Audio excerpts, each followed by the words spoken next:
Hello everyone, welcome to our channel. బంగాళాఖాతంలో ఏర్పడిన ఉపరితల ఆవర్తన ద్రోణి అల్పపీడనంగా మారింది.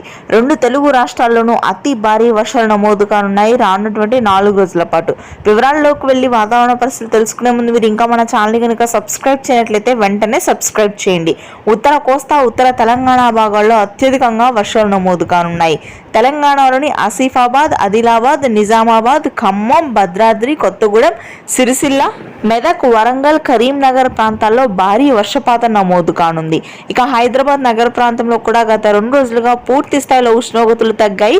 రాత్రి నుంచి హైదరాబాద్ లో కురుస్తున్నటువంటి వర్షాలు మరింతగా పెరిగే అవకాశం ఉంది. ఇవాళ మహబూబ్ నగర్, నాగర్ కర్నూలు, నల్గొండ ప్రాంతాల్లో తేలికపాటి వర్షపాతం ఉంటుంది. ఇక అత్యధికంగా శ్రీకాకుళం, విజయనగరం, విశాఖపట్నం ప్రాంతాల్లో భారీ నుంచి అతి భారీ వర్షాలు కురిసే అవకాశం ఉంది. దాదాపుగా అన్ని ప్రాంతాల్లో కూడా ఉత్తర కోస్తా జిల్లాల్లో ఆరెంజ్ అలర్ట్ ని ప్రకటించింది వాతావరణ కేంద్రం. ఇక మధ్యాహ్నం గుంటూరు, కృష్ణా, కోనసీమ భాగాల్లో తేలికపాటి జల్లులు నమోదవుతాయి. జూన్ 13 నుంచి భారీ వర్షపాతం ఉంటుంది. రాయలసీమ వ్యాప్తంగా పలు జిల్లాల్లో తేలికపాటి వర్షాలు కురుస్తాయి. కర్నూలు, కడప వ్యాప్తంగా అక్కడక్కడ మోస్తరు నుంచి భారీ వర్షపాతం కూడా నమోదు కానుంది. ఇది ప్రస్తుతానికి ఉన్న వెదర్ అప్డేట్. Thank you.